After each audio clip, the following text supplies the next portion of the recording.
본문은 야곱의 축복이라는 제목인데, 이 본문 속에는 이 야곱의 축복장, 그 중에도 야곱의 11번째 아들인 요셉에 대한 이야기예요. 요셉의 창세기 49장은 야곱의 축복장이라는 별명이 붙어 있는데, 그 중에 오늘 대목은 11번째 요셉의 이야기입니다. 그 이야기를 통하여서, 근데 이 요셉은 아버지의 그 축복대로 말이에요. 축복대로. 오늘 그 축복의 제일 큰 핵심은 22절이에요.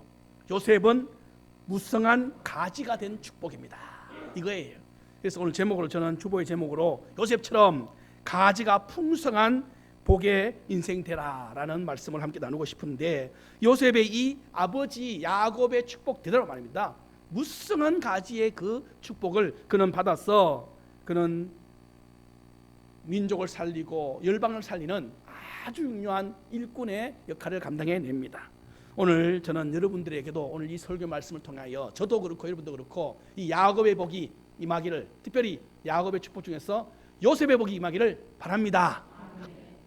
그러면 요셉이 이런 복을 받은 이제 이유를 찾아야 될 거 아닙니까? 그냥 하나님은 이유 없이 복 주는 분이 아니거든요. 요셉의 이 복 중에는 먼저는 하나님의 은혜지. 하나님의 은혜. 사람이 되는 것은 하나님의 은혜고요. 근데 중요한 것은 요셉은 그 은혜를 그냥 받았다 해서 가만히 있는 게 아니라 그 은혜를 믿음으로 잘 활용합니다.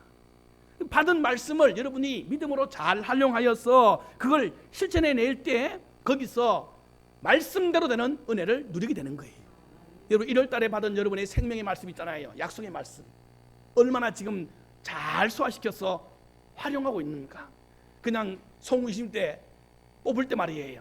기도하여 뽑아서 받아놨습니다. 들고만 있다고 되는 게 아니에요. 들고만 있으면 그거는 뭐와 같으냐면 무당하고 똑같은 거예요. 들고만 있으면 되는 게 아닙니다. 들고 있는 게 아니라 그걸 내 속에 심어서 그게 삶으로 드러나기를 축복합니다. 그래서 끊임없이 주님 앞에 그걸 활용해야 된단 말이에요. 요셉도 마찬가지입니다. 자기 아들 야곱에게, 야곱이 자기 아들 요셉에게 축복을 내렸습니다. 요셉은 그 축복을 가슴에 안고 그냥 가지고 있는 게 아니라 그걸 끊임없이 활용하는 거예요. 다시 한 번 더 오늘 22절 같이 볼까요? 시작. 요셉은 무성한 가지라, 곧 샘 곁에 무성한 가지라, 그 가지가 담을 넘었도다. 저는 여기서 담이라는 단어에 좀 집중했어요. 무성한 가지가 되려면 이 무성한 가지에 먼저 이 담이라는 이 울타리를 뛰어넘어야 되겠구나.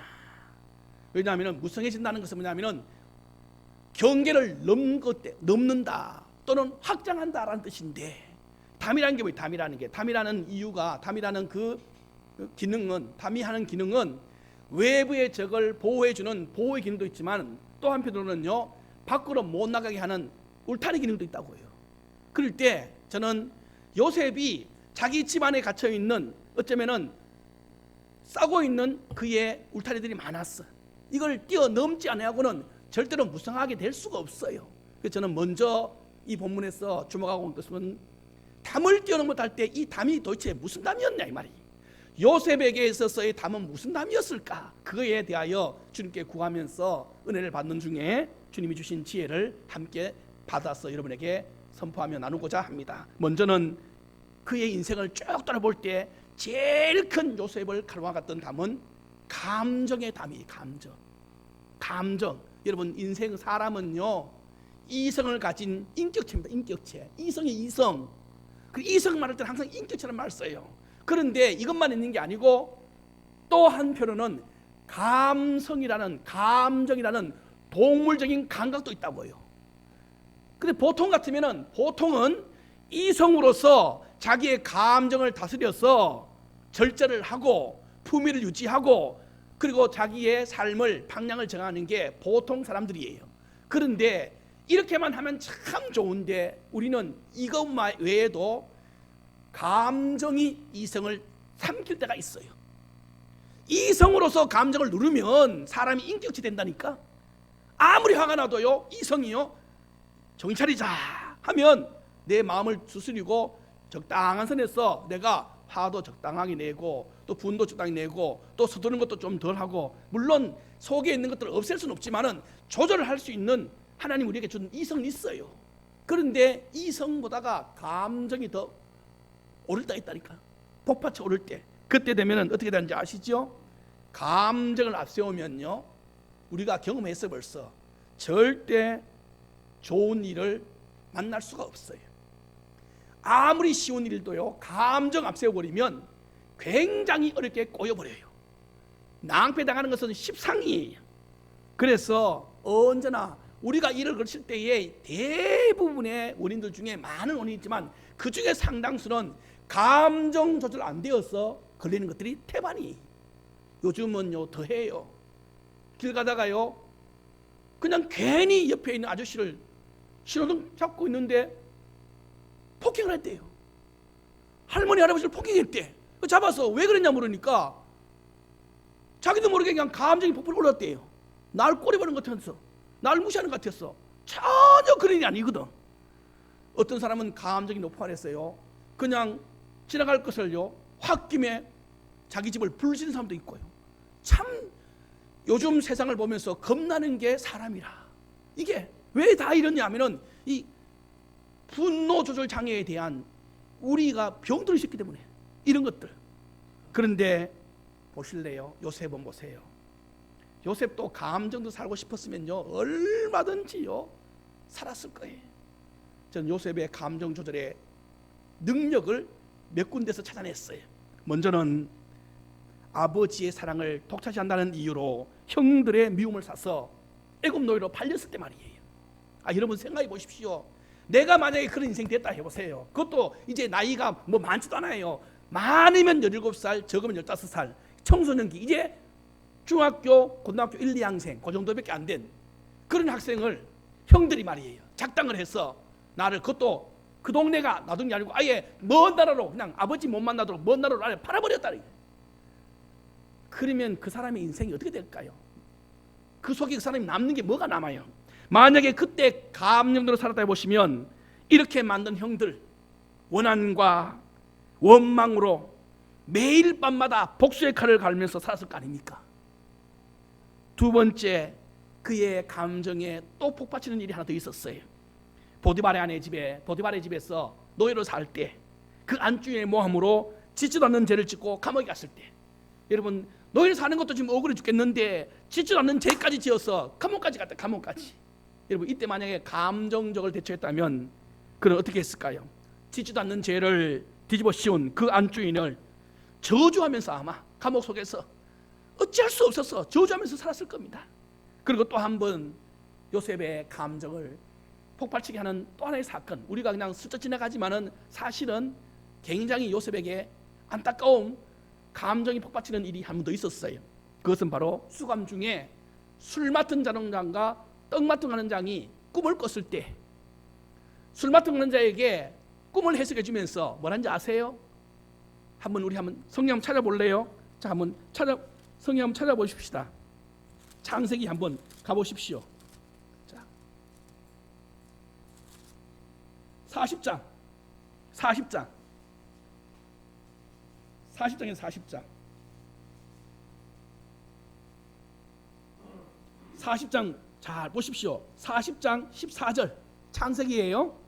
술 맡은 남자에게 자기 꿈을, 그 사람 꿈을 해석해 주면서 하는 말이 요셉의 말입니다. 요셉의 말. 여러분 이 말이 그냥 말이 아니에요. 요셉의 간절함이 들어있는 말이에요. 자, 40장 14절 시작.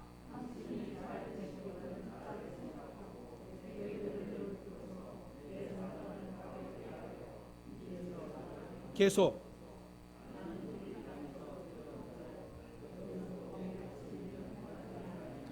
당신이 잘 되거든 나를 생각해 달라 이 말이에요. 그리고 내게 은혜를 베푸셔서 내 사정을 왕에게 알려주어서 내가 이 집에서 그리고 이 감옥에서 나가게 달라고. 그리고 나는 히브리 사람인데 끌려올 이유가 하나도 없다 이거. 나는 누명 썼단 말이에요. 그러면서 그 꿈을 해석해 줘요. 그래서 그 사람이 나가요. 그 나가는데 성경 보실래요? 자, 23절 4장 23절이 4장 23절 시작. 술 맡은 간원장이 나가자마자 그렇게 간절히 부탁했는데 잊어버렸어. 그것도 몇 년 동안. 41장 1절 보세요. 시작. 아멘. 2년 지난 후에까지. 그러니 요셉으로서 만약에 그 사람 나가면 금방 될 줄 알았는데 하루 기다려도, 한 달 기다려도, 2년 기다려도 안 돼. 그때 그 사람 요셉의 마음은 어떨까요? 요셉은 이 변망당한 놈, 내가 지 꿈꿔갖고 내가 해석해줘서 지 잘된 거, 그래서 나가기만 하면 이 나쁜 놈 내가 어떻게 해주겠다, 요절여겼다 아마 가슴집에 살았을 거예요.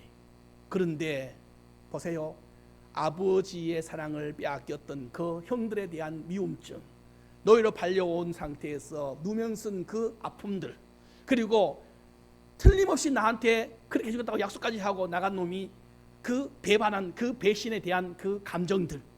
자, 여러분, 이 정도 되면 사람이 어떻게 되는지 아시겠습니까? 이 되면은 감정대로 막 살아버려요. 그래서 요셉이 감사하게도 요셉이 하나님 은혜로 그 종이었다가 총리가 되었네. 할렐루야. 그러면 제일 먼저 하는 일이, 보세요, 총리가 되는 순간에 그전에는 보디발 아무리 그가 높아도 총리 밑에예요.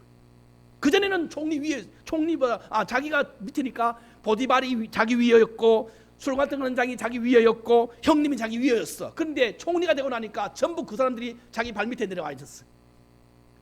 복수하기 좋아요, 안 좋아요? 딱 좋아요. 우리는 이렇게 만 여기서 하나님이 내게 복수하기 위하여 이 은혜를 주셨구나, 우리는 이렇게 생각한다고요. 얼마나 성경을 아전인수격으로 인도하는지 몰라요. 하나님 내게 복 주신 게 복수하라고 복 줬습니까? 이렇게 우리는 해석해요, 성경을. 그래서 여러분, 성경을 해석할 때 얼마나 우리 육으로 해석하는지 모르고 욕심으로 해석하는지 몰라요. 그런데 요셉 보세요. 요셉은 감정대로 살아지 않을 뿐 아니라 자기가 복받고 난 다음에도 감정대로 처리하지 않아요. 오히려 그들에게, 아니 총리가 되면요, 보디말은 자기 밑이에요. 아무리 장군이라도요, 왕 다음에 총리인데 총리 밑에 장군이지요. 불러다가요, 너 간직 박탈이야. 아무리 술 맡은 가는 장도 할지라도요, 총리보다는 낮아요. 불러서 왕에게 바로왕 가서, 바로왕이요, 술 맡은 가는 장 저 나쁜 놈입니다, 은혜를 모르는 놈입니다 하면은 단칼에 자기 직업 땡이에요. 자기 형제들요, 나중에 떡 좀 달라고 찾아왔어요. 너희들은 첩자라, 우리나라를 해하려고는 나쁜 놈이라 누명 씌우면요, 까딱 없이 그들은요 가만히 갈 칠판이에요. 그런데 요셉은 보세요, 감정대로 하지 않아요. 따라합시다. 감정의 담을 넘지 않으면 내 인생은 거기서 머물 수밖에 없는 거예요. 요셉이 총리가 된 이유들은 저는 단연코 하나님의 은혜를 받아서 그 은혜를 말씀으로 소화 잘 시켜서 삶의 실천을 할 때에 감정을 앞세우는 게 아니고, 따라합시다. 말씀을 앞세워서 산 결과물입니다. 아멘. 아무것도 아닌 것 같아도요, 지금 우리 시대에, 제가 지금 코로나 시대에 사람들을 못 만나요. 일부러 제가 사람 안 만나는 이유는 내가 만나서 만약에 걸리면 우리 교회 전체가 욕먹으니까, 그리고 전체 교회가, 하나님의 교회가 어떻게 될 것 같아서 제가 우리 아들들한테요, 신신당 아침 나갈 때마다 마스크 쓰고 다니라, 손 씻어라, 코로나 걸리면 안 된다. 지난번에 우리 둘째 놈 한번 코로나 걸려갖고, 걸린 건 아니고요, 시험 치러 갔다가 열이 많이 나서 기말고사 못 치고 학교에서 바로 검사소로 간 일이 있었어. 그날 제가 다 여러분들에게 다 전화했잖아요. 새벽에 오는 분들에게 새벽에 오지 말라고. 그만큼 신경 쓰. 그래, 우리 아들한테 하니까 아들이 그렇게까지 했냐고, 자기가 더 조심하겠다고. 이만큼. 그 사람들이 전부 다 이게 뭐냐, 불안증. 저도 거기에 걸리고 다 전부 무서워. 벌벌 떨고 있어, 이 생에. 그래, 전부 다 막 감정이, 이런 생애가 감정이 격해지는 거예요. 다들 긴장이 너무 심하다 보니까요, 이게 우울증까지 오게 되는 거예요. 이럴 때 여러분이 해야 할 일은, 아무리 환경이 이래도 감정이 폭발쳐도 따라합시다. 말씀으로 꽉 붙드시다. 아멘. 보십시오. 감정이 매여 있는 한은요, 우리는 하나님의 좋은 것을, 아무리 좋은 걸 주셔도 그걸 누릴 수가 없고 그걸 뛰어넘을 수 없어요. 부부지간의 싸움도, 가정의 자녀들과의 분화도, 형제간의 분화도요, 대부분 다요 사실은 시시한 것들, 별것 아닌 것이었어요. 별것 아닌 겁니다. 저희 집안에는 늘 그랬어요. 명절 때만 모이면 온 형제들 다 모이니까 사방에서, 명절 때는 싸우는 날이야. 아예 그냥 작정하고 있어야 돼. 그날은 땅 때문에 싸우고 무슨 뭐 형이 어쨌든 동생이 어쨌든 싸우고 뭐 부모님에게 잘했니 못했니 싸우고 별별 얘기 다 해요. 그래서 아예 작정을 하고 그날은. 근데 그게요 나중에 알고 보면요 아무것도 아닌 거였어요. 전부 감정 때문에 생긴 거예요. 우리가 이걸 조심해야 돼요. 요셉은 먼저 저는 감정의 담을 잘 넘은 요셉을 보면서 이 시대에 바로 우리가 해야 할 일이 이것이에요. 이것. 오늘 여러분들에게 축복합니다. 하나님의 주신 은혜를 잘 따라서 요셉처럼 해내기를 축복합니다. 요셉은 해냈단 말이에요. 어렵어요? 어려워요. 맞아요. 어려워요. 힘들어요. 날 아프게 한 사람을 내가 용서할 수 있는가? 참 힘들어요. 내가 분이 나를 때 이걸 견뎌낼 수 있는가? 너무너무 어려워요. 왜냐하면 이거는 저도 그걸 인정합니다. 저도 그래 아팠으니까. 저도요 아무것도 아닌데도요 모함을 해갖고요 안 그런데 내가 안 했는데 했다고 뒤집어 씌워서 소문 내버리고 이렇게 하면 저로서는 감당할. 그동안 내가 일을 찾아다니면서 해명을 하려고 다 찾아낼 수 없잖아요. 그걸 어찌 다 찾아내요. 그러다가 길에서 그 사람을 만났다고 또 같이 만났다니까. 그렇게 말하는 사람을 내기 안 들어오겠어요? 들어오지요. 그럼 어떻게 할 거예요? 주님 많이 아팠지요. 기도했지요. 그런데 주님께서 감사하게도 저에게 감정대로 하지 말고 말씀대로 하라는 은혜를 조금 주셨단 말이에요. 물론 지금도 지금 훈련받고 있는 중에 있어요. 저도 다는 하지 않고. 그래서 손 내밀어서 따뜻하게 말 한마디 하고 차 한잔하고 가십시다 하고 일부러 커피숍에 가져가서 차 한잔하고 하기도 하고. 사실은요 제 안에 아직도 쓴 물이 많다고 나한테 그러면서 기도하는 거에 와서 주님 더 사랑하지 못한 거 용서해 달라고, 말씀대로 더 못한 걸 용서해 달라고. 그러면서 한 걸음 한 걸음 나아가는 거예요. 오늘 요셉이 넘은 것은 첫 번째입니다. 감정의 담이었어요. 두 번째 요셉의 담이 뭘까? 환경의 담이에요. 환경의 담. 여러분 방금 말했습니다. 요셉의 그 불우했던 환경들 다시 한 번 더 우리 한번 언급해 볼까요? 10살도 안 되어서 자기 엄마 잃어버렸어요. 돌아가셨단 말이지. 10살도 안 됐어요. 문헌상으로 볼 때는 한 5살쯤 됐다고 말해요. 5살밖에 안 되는 아기가 엄마가 돌아가셨다니까.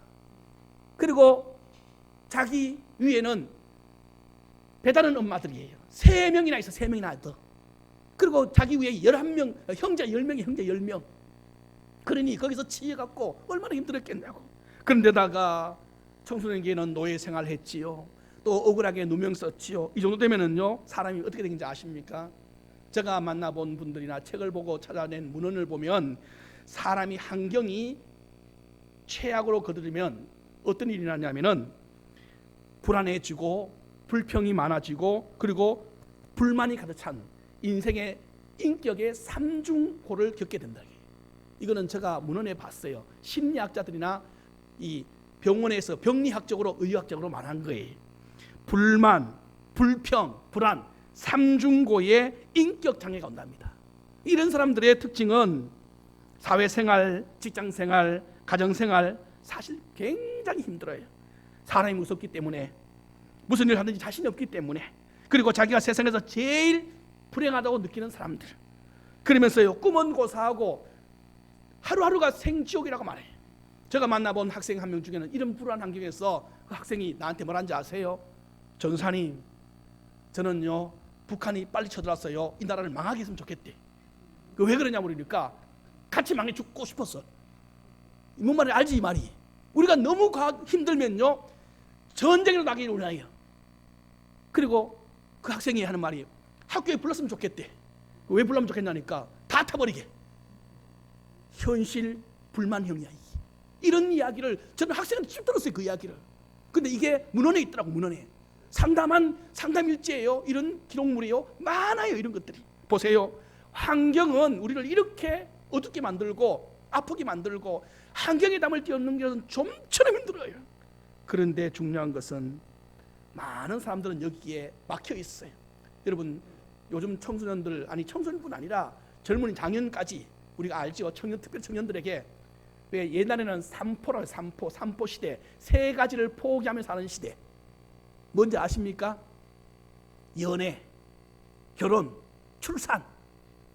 2011년도 경향신문, 제가 이걸 찾아보다 보니까 2011년 경향신문의 행복 시리즈에 처음 등장한 단어예요. 삼포 시대라는 말. 그런데 그 점점 지나가서 5가지를 포기하는 시대, 5포라고 하는지요. 그 제가 문헌 보니까 거기에 나오더라고요. 거기에는 취업까지, 내 집 마련까지 이제 걸려 있어요. 그런데 지금은 2011년도 그 단어가 처음 나왔는데 지금 9년 지난 2020년도 말입니다. 지금은 무슨 시대냐 물으니까 7가지를 포기하고 사는 시대래. 제가 좀 더 한번 이야기해 볼까요? 인간관계와 미래의 꿈까지도 포기하는 시대. 왜 이런 일이 맞는가라고 묻는다면 한결같이 사회 현상학자들과 이 인류학자들이 하는 말이에요. 환경에 눌려서 그렇습니다. 환경에 눌려. 이것은 남의 얘기가 아니고요, 우리나라 얘기가 아니고 전 세계의 공통적 이야기예요. 그래서 그들의 비극, 앞으로 가면 갈수록 인류는 행복해지기 위한 환경은 점점 사라질 것이다 라는 것이 환경학자들, 인류 문화학자들의 공통된 주장이에요. 행복을 만드는 환경은 점점 줄어들 것이다 이거예요. 그러면 이런 시대에 우리가 뭘 해야 되냐면, 그럴 때 요셉은 이미 우리가 경험하고 있는 이 칠포 시대의 이런 환경을 요셉은 벌써 살았어요. 거기에 요셉에서 희망이 있습니까? 요셉은 희망이 하나도 없는 환경이에요. 그런데 요셉은 우리가 지금 겪고 있는 이런 칠포 시대의 이 환경을 요셉은 이미 살았는데, 거기서 요셉의 삶을 보면 하나도 거기서 칠포라는 단어가 나온 적이 없고 희망밖에 안 보이고 절망이라는 것은 찾을 수가 없어요. 여러분, 아무리 악조건이 있어도 요셉은요, 그 악조건에서요 그의 낙심된 마음이나 절망하는 마음이 성경에 없어요. 제가 창세기를 구성을 보니까 아브라함은 12장에 등장해서 25장에 맞춰요. 그래서 12장에 걸쳐서 아브라함 이야기 나와요. 그 다음에 그 아들 이삭이에요. 이삭은 25장에서 27장까지 2장 나와요. 2장. 그 다음에 이제 야곱이에요. 세 번째 손자 야곱, 아브라함, 이삭, 야곱. 세 번째 야곱은 제가 찾아보니까 28장부터 36장까지 8장 정도 나와요. 그런데 요셉은 37장부터 50장까지, 오늘 창세기 끝단까지 무려 13장이나 13장에 걸쳐서 요셉 이야기가 나와요. 4명의 족장 중에서 제일 긴 이야기를 요셉의 이야기로 채워요, 하나님이. 왜 요셉의 이야기를 채웠을까? 따라합시다. 요셉이 했다면 우리도 할 수 있습니다. 저는 거기서 발견한 게 뭐냐면은, 요셉의 삶 속에서 하나님이 뭘 보여주냐면은, 아무리 어려운 환경이 있어 봐라, 그 환경에서 요셉은 이렇게 살았다는 거예요. 그 이야기를 쭉 들어놓는데 믿음의 조상 아브라함보다 더 긴 장을 만들어 놨어요, 거기에. 그렇다면 요셉의 이야기 속에서 배워야 할 것은, 요셉도 우리처럼 이렇게 어려운 환경에 살았구나, 이렇게 절망의 환경에 살았구나. 여기서 우리는 나도 그러면 요셉처럼 살아야 되겠지, 이런 도전을 여러분이 받기를 축복을 드립니다. 세 번째 요셉의 담은 무슨 담이었는가 물을 때, 저는 욕심의 담을 넘어라. 욕심의 담. 요셉이 복을 받았어요. 여러분 아는 것처럼 총리가 돼요. 총리가. 여러분 총리라는 건 복 받은 거예요, 그렇죠? 그럼 복 받으면, 보통 우리가 이런 복을 받으면 하나님이 내게 주신 복은 감사합니다 하면서 내가 누리는 것으로 맞춰요. 이게 보통 사람들의 축복을 받고 난 다음에 복 관리하는 방법이에요. 그런데 요셉은 이 복을 자기만 누린 게 아니고, 먼저는 이 자기의 이 욕심, 이 복을 욕심으로 안 채우고, 이 복을, 작은 복을 더 큰 복으로 만들기 위하여 복의 담을 계속 넘는 거예요. 첫 번째 복의 담은 형제, 가족을 살리는 복으로 넘어가요. 그래서 자기가 총리의시니까 저 고향에는, 가난하게 짝이 없는 고향에는 자기 형제 70명이 살고 있어요, 거기에. 그때 그는 자기가 복받은 것을, 그 70명을 데려다가 애굽으로 데려와 버려. 할렐루야. 내가 복받은 것을 내 혼자 누리면서, 그래 너를 날 버렸지, 너들끼리 살든지 죽든지 가물든지 말든지 마음대로 해라, 너희들 날 버렸지 않냐, 나는 여기서 잘 먹고 잘 살겠다, 이게 아니라, 내가 잘된 이 복을 내 복으로만, 욕심으로만 채울 것이 아니라, 지금 아파하고 있는 우리 형제 70명이 있으니 그 형제들을 불러다가 같이 살아야 되겠다. 그래서 첫 번째 복은 가정으로 뻗어가는 가지. 두 번째 복은 무슨 복이냐, 제가 찾았어요.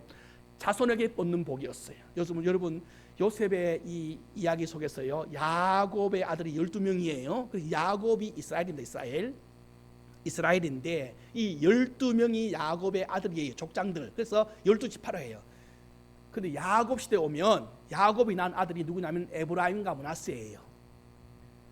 두 명이.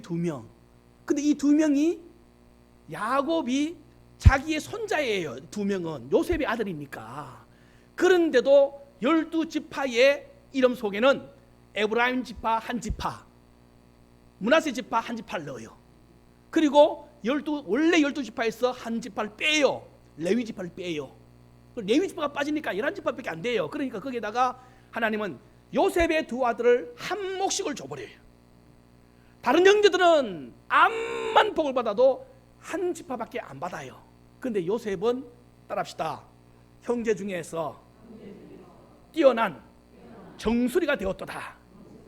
그는 두 몫을 받아요. 두 몫. 나중에 여호수아가 가나안 땅 정복가 난 다음에 레위 지파에게는 땅을 안 줘버려요. 하나님이. 그러니까 11지파밖에 없다니까 거기서 한 지파 빼는 것, 빠졌는 것을 요셉의 두 지파의 아들을 갖다 끼워 넣으면서 낮춰서 12지파로 만들어버린다는 거예요. 지금 이스라엘 나라 12지파가 바로 그 요셉의 두 아들이 끼워진 12지파예요. 이건요 굉장히 큰 축복이에요. 요셉은 바로 이런 가문 자손들에게로 흘러가는 축복의 담을 띄워 넘을 정도로 하나님의 영광을 그에게 입혀준 거예요. 세 번째, 저는 요셉의 복은 무슨 복이냐? 따라합시다. 이웃에게 뻗은 가지. 이웃에게. 요셉이 보디발 집에 들어갔어요. 그랬더니만 하나님이 뭐라 하냐면은 보디발 집에 들어갔더니만 보디발 집을 축복하는데 누구 때문에 축복한다 했어요? 요셉 때문에 그 집이 복받는 거예요. 아니 이 요셉 때문에, 요셉이라는 사람은 그 집의 하인이고 노예인데 하나님은 주인 때문에 그 집 복받는 게 아니고 주인이 잘 관리해서가 아니라 요셉 종이 들어가서 그 집을 복받게 해버려. 얼마나 여러분 위대한 거예요. 근데 그것만 있냐? 아니에요. 두 번째는요, 그가 감옥에 가는데, 감옥에 갔더니만 간수장이 있어. 간수장이. 그런데 요셉 때문에 간수장이 은혜를 입었더라. 여러분 우리 교회도 교도관으로 계시는 집사님이 계시지만 제가 가끔 물어봐요. 교도소에 일들 많죠. 밤에 11시 12시까지 어떨 때는요 새벽기도 못 올 때는 그분이 뭐 하는 날이냐면 그 밤에 철회하는 날이 그날이 거기 있어. 복잡한 일이 한두 가지 아니래. 거기 있는 사람들이 전부 분명히 죄인인데 죄인 아니라고 말하는 사람밖에 없으니까 거기는 죄인인데 자기들 하는 말은 난 죄 없다는 사람밖에 없어 거기는. 그래서 폭행부터 시작해서 거기는 아주 막 보통 일이 아니에요. 그 안에 막 같이 싸우는 것들이. 그래서 잠잠하게 하는 일부터 시작해서 행정적인 일이 엄청 많대. 그래서 요셉은 그 감옥에 들어갔을 때 간수장에게 은혜를 받고 하나님이 간수장에게 축복 줘서 요셉이 그 업무를 처리하는데 간수장이 밤새도록 수고해야 될 그런 모든 일을 요셉이 처리하면서 간수장이 성경에 뭐라냐면은 요셉이 한 일에 대하여 돌아볼 것이 없었도다. 뭔 말인지 알지요? 뒤탈이 없었고 행정 업무가 너무 쉬워졌다 이 말이. 우리 교회사님도 하는 말이 저한테 그 업무를 제일 힘들었어. 아무도 안 가는 걸 내가 갔더니만 하나님이 그날부터 제일 쉽게 만들어주더래. 그 다른 사람이 하는 말이 그렇게 쉬운 거면 나면 다음에 내가 하자 하더래. 그래서 집사님이 그래 얘기했대요. 그럼 다음에 당신이 하시오 했대. 그전에도 그런 일이 있었대. 제일 어려운 걸 했더니만 제일 쉬워졌대. 그래서 자기가 그러면 당신 하시오 하고 주고 왔더니만 그 사람이 하는 말이 너무 어렵대. 그분은 들어가면 쉬워지고 나오면 어려워져. 그 일들이. 요셉. 제가 왜 그런가 싶었어요. 말씀과 기도로 무장한 사람들에게 주시는 하나님의 은혜. 실제로 저는 여러분들에게 이 은혜가 있기를 축복합니다. 보세요, 요셉이. 네 번째 저는 요셉의 축복은요 뭐냐면 아십니까? 국경을 넘는 가지예요. 애굽이라는 나라를 요셉이 통치하면서요 애굽을 먹이 살려요. 근데 애굽만 살리는 게 아니라 다른 열방 주변에 있는 나라들도요 다 그 요셉 밑에 왔어요. 굶주림을 면하고 가뭄을 면하고 다 먹어 살려요. 자 보세요, 요셉 한 사람 때문에 자기 가족, 자기 자녀, 자손, 그 다음에 자기 주변에 있는 사람들, 그 다음에 나라, 애굽이라는 나라, 큰 나라, 그 다음에 열방들까지. 따라합시다. 복은 이렇게 확장되어야 합니다. 여러분이 만약에 복 받으면 그 복 가지고 욕심으로 혼자 가지 말고 복은 이렇게 써야 돼. 이게 요셉의 축복이에요. 이게 무상한 가지라고요. 그러면 이제 답을 찾아냅시다. 자, 요셉은 분명히 무성한 가지로서 이런 복을 받았단 말이에요. 그러면 이 복이 그냥 왔겠냐고. 그냥 오지 않았어요. 오늘 다시 한 번 더 본문 창세기 49장에 22절에 다시 보십시오. 그가 이런 무성한 가지가 되는 이유를 두 가지로. 자, 요셉은 무성한 가지 하고 무성한 가지가 된 이유, 곧 이란 말은 이유는 이 뜻입니다. 이게. 자, 다시 보실래요? 22절. 요셉은 무성한 가지. 그다음에 이유는 하고 1 시작. 셈 곁에 무성한 가지이기 때문에. 아멘. 이거예요. 첫 번째는 셈 곁에 있는 무성한 가지란 말이에요. 다시 말하면 셈 곁에 있는 나무였기 때문에 그렇다는 뜻이에요. 이게. 요셉이 무성한 가지가 될 수 있었던 것은 자기가 무슨 잘났어도 아니고 자기가 능력이 많았어도 아니고 자기가 재주가 좋았어도 아니고 단지 이것은 셈 곁에 있었기 때문이다. 여기 셈은 마르지 않는다는 뜻입니다. 셈이라는 것은 마르지 않는다는 뜻이에요. 그러면 이 셈은 뭘 원하느냐? 마르지 않는 하나님의 은혜. 할렐루야. 그는 끊임없이 어디 있었느냐면은 아무리 자기를 갖다가 광야에 갖다 심어놔도 그는 어디로 찾아갔어요?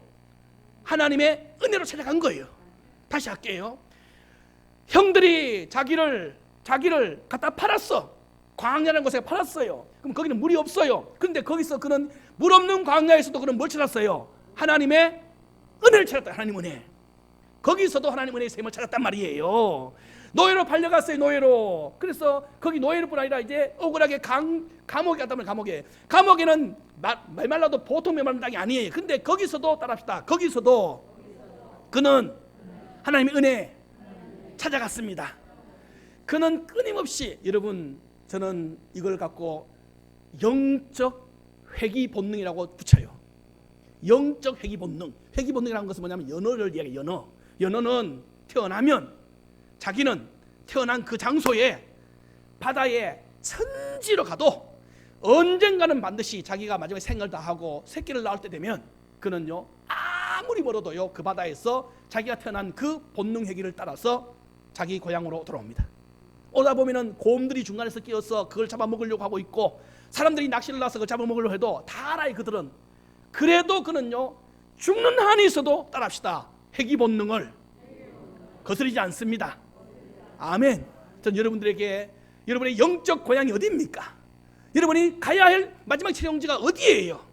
하나님의 집이요 하나님의 품인 줄로 믿습니다.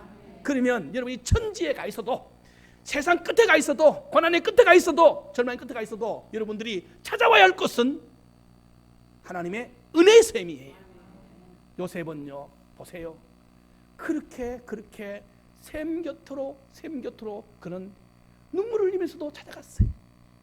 저는 요즘 저녁에 기도하면서 저 눈물이 나요. 주님의 은혜의 샘물 곁으로 오는 사람들이 너무너무 적어.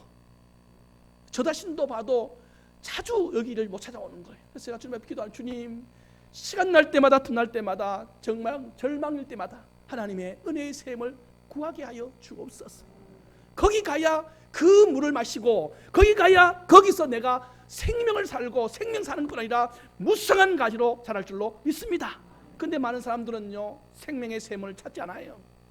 여러분, 제가 설교를 준비하다 보면요 설교 안에는 자연, 과학, 문학, 인문, 역사, 과학, 철학 다 들어가요. 설교 안에는. 그래서 제가 이 설교를 준비하다가 자연, 과학을 또 찾아봤어요. 갔더니만 나무와 가지를 비교해 놓은 걸 봤습니다. 여러분, 가지, 오늘 분명히 하나님은 요셉에게 뭐냐면은 가지라 했어. 무성한 가지. 그러면 가지를 이야기하는 이유는 가지가 할 수 있는 최선은 뭘까? 보통 사람들은 가지가 하는 일은 뭐냐면은 가지에서 열매를 맺는 일이래. 그래, 가지가 하는 일은 열매를 맺는 일이라고 말해줘요. 나무 가지가 열매 맺는 일 맞아요. 그래서 나무 가지가 할 수 있는 최대의 힘은 열매를 많이 맺도록 하는 건데 원리는 그건데 이야기는 그건데 더 들어가면 원리는 다른 거. 착각하면 안 되는 것은 나무 가지는 열매를 많이 맺는 게 자기 힘인 줄 알고 목적을 가지고 사는데 진짜 나무 가지가 할 일은요 열매 맺는 게 아니고요 뭐냐면은 그 나무에 붙어 있는 거예요. 붙어 있는 거. 이게 과학입니다. 과학. 그 나무가 열매를 맺게 해주는 거지. 가지는 자기가 할 수 있는 최대의 힘은 뭐냐면은 열매 있는 게 아니고 붙어 있는 거예요. 그거 떨어지면요, 자기가 재주가 무슨 재주가 있어요. 암만 그 나뭇가지가 크고 튼튼해도요, 그 안에서는 열매가 맺혀질 것도 없어요. 붙어있지 않으면. 나무가 뿌리에서 열매를 받아, 영양분을 받아서 그 가지에게 공급해 줌으로 말미암아 그 가지에서는 열매가 맺는 줄로 믿습니다. 근데 세상 많은 사람들은 우리는 전부 가지라고, 가지, 나무의 가지들입니다. 그런데 사람들 뭔지 아세요? 자기가 열매 맺고 싶어서, 자기가 성공하고 싶어서, 여기에다가 온 힘을 다해서 내가 무엇인가를 해야 한다, 강박관념에 쌓여서 내가 잘 살기 위해서, 내가 열매 맺기 위해서, 내가 출세하기 위해서 여러분 얼마나 많이 여러분 애쓴지 아십니까? 죄송합니다만 뿌리 없는 나무라. 그래서 피곤합니다. 그래서 힘들어요. 남들은 잘 되는 거 보면서 나 안 되니까 남의 것을 가지고 싶은데, 남의 것을 가지고 싶은 것은 두 가지밖에 없어요. 내가 안 되는데 가져야 된다는 것은 딱 두 가지예요. 훔치든지 빼앗든지. 죄로 해야 얻어지는 것들이. 하나님은 우리를 그렇게 사용하지 않아요. 다시 할게요. 여러분, 가지가 할 수 있는 최대 일은 열매가 아닙니다. 오늘도 여러분과 저는 하나님의 은혜에 붙어 있기를 축복합니다. 그러면 저절로 이 가지는 열매가 어떻게 될까요? 맺혀집니다. 그 나무가 해줘버려요, 이거를. 그래서 예수님이 뭐라는지 아십니까? 예수님이 이렇게 말씀했습니다. 내 안에 거하라, 나도 너희 안에 거하리라. 나 가지가 포도나무에 붙어있지 아니하면 열매를 맺을 수 없나니 사람이 나를 떠나서는 아무것도 할 수 없느니라. 요한복음 15장 5절 말씀이에요. 예수님은요, 나무와 가지의 과학 원리를요, 당신이 만드셨으니 정확하게 아시는 분이, 얼마나 우리가 헛되게 지내고 있는지를 다시 한번 점검하십시오. 내가 아직도 은혜의 샘물, 하나님의 샘물에 떨어져 있다면 여러분이요, 지금 살아있는 거 살아있는 게 아닙니다. 저는 꽃꽂이 볼 때마다 생각하는 것 중에 한 가지가요, 이 꽃꽂이는 나무가 꽃은 피어하려 하지만은 얼마 안 있으면요, 뿌리가 없기 때문에 곧 시들어요. 진짜는요, 뿌리가 있는 나무가 진짜예요. 단지 화려하게 보이기 위해서는 꽃꽂이가 좋아요. 그 순간을 위해서. 사람이 순간을 위해서 살 수는 없어요. 순간은요, 남에게 칭찬 듣는 것도 좋게 해요. 그러나 그 나무에는 유익이 한 개도 없어요.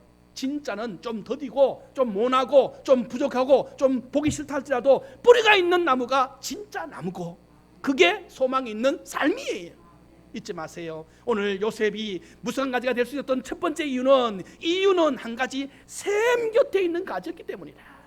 두 번째 저는요, 이 요셉이 이렇게 무성한 가지가 된 것은, 두 번째 보세요. 22절 다시.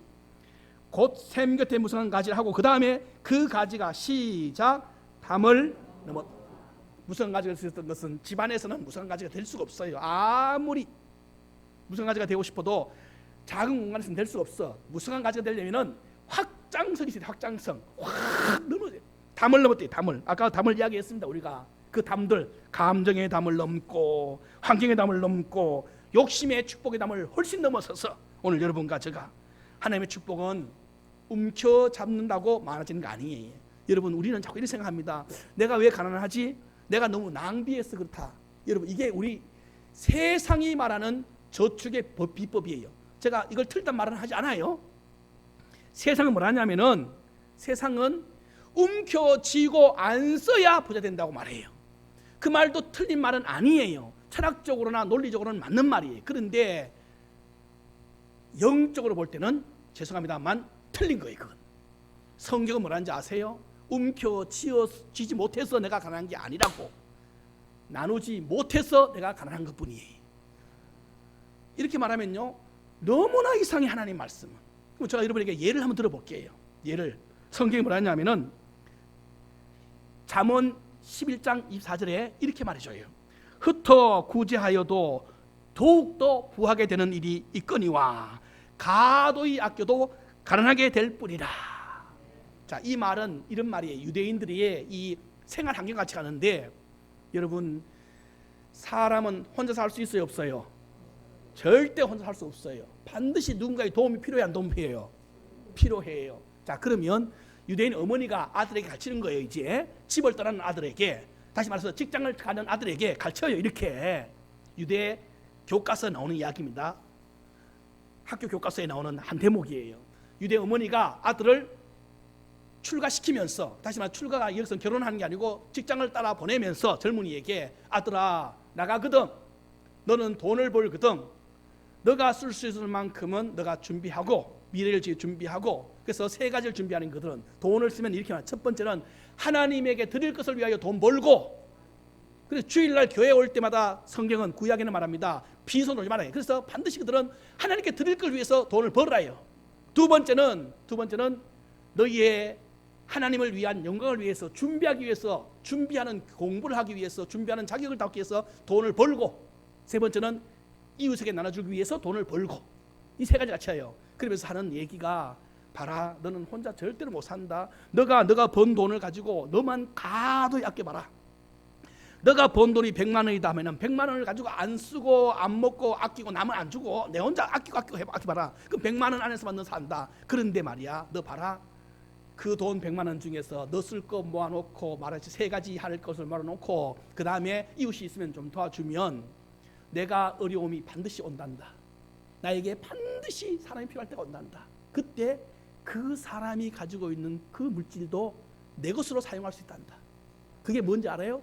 나눔이에요. 그래서 과도히 아껴도 가난이 된다는 말은 뭐냐면, 과도히 아끼면 내 안에 있는 것만 쓸 수 있으니까 그것만 쓰면, 그거 떨어지면 끝이에요, 그 사람은. 그러나 나누면 그것이 뭐가 되느냐 하면은, 나는 없어도 따라합시다, 내 주머니는 내 것입니다. 이걸 다윗은 자기의 삶의 경험으로 이야기해줘요. 다윗이 이야기해준다니까. 한번 시간이 갔지만 한번 여러분 찾아봐야 됩니다. 자, 시편 가봐. 시편 37편. 여러분 이런 구절들은 너무나 중요해서 여러분에게 꼭 보여주고 싶어요. 시편 37편 보십시오. 우리 교회에 같이 예배드린 분들은 많이 찾았던 구절이에요.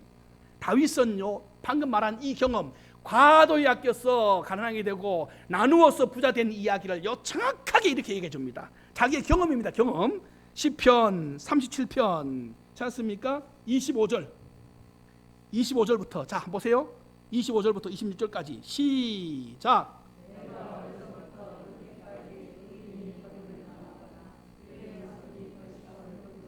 자, 내가 어렸을 때부터, 다윗의 경험이에요. 다윗이 뭐냐면 어릴 때부터 지금까지 의인이 부림당하거나 그의 자손이 걸시감, 다시 말해 그의 자손이 가난하게 되는 것을 꼴도 못 봤다는 거예요. 왜 그런 일이 있었습니까? 라고 묻는다면 26절 시작. 이유가 26절이라고요. 자기가 먹고 살기 위해서 싸우는 게 아니고 끊임없이, 보세요 여러분, 종일토록 은혜를 베풀고 구워주다. 여러분 저는 이 구절에서 종일토록이라는 단어에 집중하고 싶어요. 종일토록 주려면은 내 거 다 줘야 돼. 맞아 안 맞아요? 몇 번 줘갖고는 종일토록 안 돼. 종일토록 여러분 누군가에 베풀려면요, 내 하루를 다 줘야 돼. 이만큼 줘버려요. 그러면 뭐라는지 아세요? 남는 게 뭐냐? 남는 게, 아니 다 주면 남는 게 뭐냐고. 남는 거요, 준 게 전부 남는 거예요. 그래서 그 자녀가 어때요? 그 자녀가 어떻다고요? 그 자녀란 말은 뭐냐면은, 나도 복 받지만 그 후손까지, 내가 떠나도 그 집은 후손까지 복을 받아. 그래서 27절에 하는 말이 있어. 시작. 다시 한 번 더 시작. 그래서 우리 보고 뭐라는지 아세요? 악에서 떠나라. 여기 악은 욕심에서 떠나라. 욕심에서, 움켜쥐려고 하는 욕심에서 떠나라는 거예요. 그리고 선을 행하라는 거예요. 선은 나누어 주는 축복을 나누래. 그러면 어떻게 산다고? 그냥 사는 게 아니라 영원히. 이건 다윗이 자기 인생을 갖고 이야기하는 거예요. 우리가 세상하고 우리하고 얼마나 거꾸로 된 사람, 그 세상은 알아도 반밖에 모르는 겁니다. 뭐 저축하면 잘 산다, 맞아요. 그 말이 틀린 게 아니란 말 했어요. 그럼 반밖에 모르는 거예요. 진짜 잘 살기 위해서는 저축도 해야 되지만은 또 중요한 것은 내 이웃에 의하여. 그래서 저는 우리 교회가 섬길 곳을 있다면 우리가 좀 부담되더라도 그래도 우리는 먹고 사는 밥은 있잖아요. 그래서 나눌 이유가 이런 말씀들이 제 심령 속에 새겨져 있습니다. 그래서 여러분과 저는 여러분들 나눌 때요 절대로 내가 줬단 말 안 합니다. 하나님이 당신에게 주고 싶어서 교회를 통해 줬다고 그러고, 이건 내가 준 게 아니고 김도현 목사 돈이 아니고 하나님이 은혜로 당신에게 준 거라고요. 당신도 그 복 받았으니까 또 섬기라고요. 그래서요 끊임없이 이번에도 보낼 때도, 우리 섬길 때도요, 선교사님들에게 보내는 것도요, 문자 오고 이메일 오면요 항상 하는 말이에요. 하나님이 당신들에게 주신 것이다. 나는 단지 선물로 중간에 도구로 손이 되어서 쓰인 것뿐이고 하나님께 감사하시라. 끊임없이. 왜? 그래야 여러분이 복 받으니까. 준 사람이 누구냐? 바로 하나님의 손인 여러분들입니다. 여러분들 따라합시다. 무성한 가지는 담을 넘어야 됩니다. 이 담은 바로 오늘 본문처럼 우리가요 복을 뛰어넘고 욕심을 뛰어넘고, 바로 오늘 요셉이 한 축복이 이 축복이에요. 말씀을 맺겠습니다. 여러분, 우리는 살아가면서 요셉의 무성한 가지가 되기를 그렇게 원합니다. 그런데도 우리가 왜 못 되느냐? 요셉처럼 된 사람이 참 드문 이유는 아까 말한 대로 감정과 환경과 욕심의 복을 못 뛰어넘고, 또 그렇게 못한 진짜 이유는 샘 곁에 있지 못했기 때문에. 언제 굶을지 모르니까 나는 저금해야 된다. 여러분, 샘은 항상 나오는 게 샘이에요. 우리는 내가 책임져야 나를, 그러니까 내가 언제 마를지 모르니까 저금해야 된다. 물론 맞아요. 그런데 여러분, 또 한편으로는 언제 마를지 모르니까 저금해야 된다고요? 저는 이렇게 생각합니다. 항상 풍족하니까 주님과 나누어야 된다. 샘이 없는 사람은 물이 곧 마를 걸 생각하기 때문에 저축할 수밖에 없어요, 세상은. 그러나 우리는 샘이 있습니다. 샘. 하늘에서 내려오는 은혜의 샘이 있는 줄을 믿습니까? 먹여주시고 입혀주신 하나님이 있음을 믿습니까? 이걸 믿으면요, 여러분과 저는요 이제는요 움켜쥐는 것보다요 섬기는 것도 할 줄 또 안다는 거예요. 그렇다고 여러분이 있는 것 누가 인생을 책임지라고 다 주는 말이 아니에요. 여러분, 우리가 절대로 사람을 책임질 수 없어요. 어떤 분이 저한테 이렇게 말하더라고요. 목사님, 교회는 사랑 아닙니까? 그러니까 목사님, 사랑이니까 날 책임져 줘야 될 거 아닙니까? 교회에 있으면은 그런 길거리 다니는 사람들이 와요. 나한테 하는 말이에요. 목사님, 나 좀 이거 좀 달라는 거예요. 마치 빌려놓고 맡기는 것처럼 달라고 해요. 그래서 하는 말이, 목사님, 하나님은 사랑이고 교회는 사랑이고 목사님 사랑 아닙니까? 그러니까 내 인생 책임져야죠. 그럼 제가 뭐라는지 아세요? 주기 싫어서가 아니에요. 선생님, 사람은 절대로 사람을 책임져 줄 수가 없어요. 내가 당신을 책임질 수 없어요. 그래서 나는 당신에게 줄 것이 없어요. 진짜는 하나님의 은혜만 구하십시오. 하나님의 은혜를 구하면 하나님이 당신을 책임져 줄 거니까. 그 제가 저한테 오면은요, 토요일로 오잖아요. 내일 예배를 오면 10,000원 드릴게요. 제가 그랬다니까요. 내일 예배를 오면 10,000원 드린다 했어요. 내일 와요, 10,000원 받으러. 몇 번 왔어요. 그럼 줘요, 10,000원을. 그럼 다음에 또 와요. 내일 예배 와서 받은 은혜를 나한테 이야기하면 20,000원 줄게요. 여러 번 왔어, 그 사람이. 그래서 나한테 와서 은혜 받은 이야기해요. 그 지난주 받은 은혜를 또 물어봐요. 그때 받은 은혜를 잊어버렸어. 잊어버리면 안 돼요. 그럼 안 줘요 또. 우리 교회에 오려면 은혜를 계속 생각하고 와야 돼. 그러다가 힘들어오니까 그 다음 안 오더라고, 이 사람이. 사람은 절대 책임 못 져요. 그러니까 여러분이 누군가를 도와달라고 할 때 책임질 걸 생각하면 안 돼. 단지 한 번 정도 은혜대로 섬기는 건 되어요. 그러나 진짜는 하나님의 책임이에요. 그리고 우리가 섬기는 것은 단지 하나님 은혜를 받아서 나누는 것 정도고. 말씀을 맺겠습니다. 요셉요, 아주 특별한 사람입니다. 그러나 못될 것도 없는 것은 요셉이 했다면 우리도 할 수가 있습니다. 이 시대의 코로나 시대에 전부 웅크러지고 전부 불안하고 전부 낙심되어 있는 이때에 저는 요셉이란 사람이 우리에게 모델이 될 사람이, 여러분이 뛰어넘어야 할 담이 무엇인지를 찾고 내가 지금 주님의 샘 곁에 있는지를 찾으십시오. 어디 가든지 샘을 찾으십시오. 거기만 겉에 있으면 나는 붙어만 있는 걸로 족합니다. 말씀과 기도로 여러분 붙어만 있으면 열매는요, 여러분이 걱정하지 않아도 필요한 대로, 그 나무가 사과나무면 사과를 줄 것이고, 그 나무가 복숭아면 복숭아를 줄 것이고, 그 가지는요 그 나무에 따라서 열매가 종류가 결정돼 버리는 거예요. 여러분은 어떤 열매를 원하십니까? 우리 하나님은 만왕의 왕이시니 모든 나무의 열매인 줄로 믿습니다. 그러니 우리 하나님 앞에 붙었기만 하면 여러분들은 종류별로 다 열매를 맺을 줄로 믿습니다. 그 일을 해내시기를 축복합니다.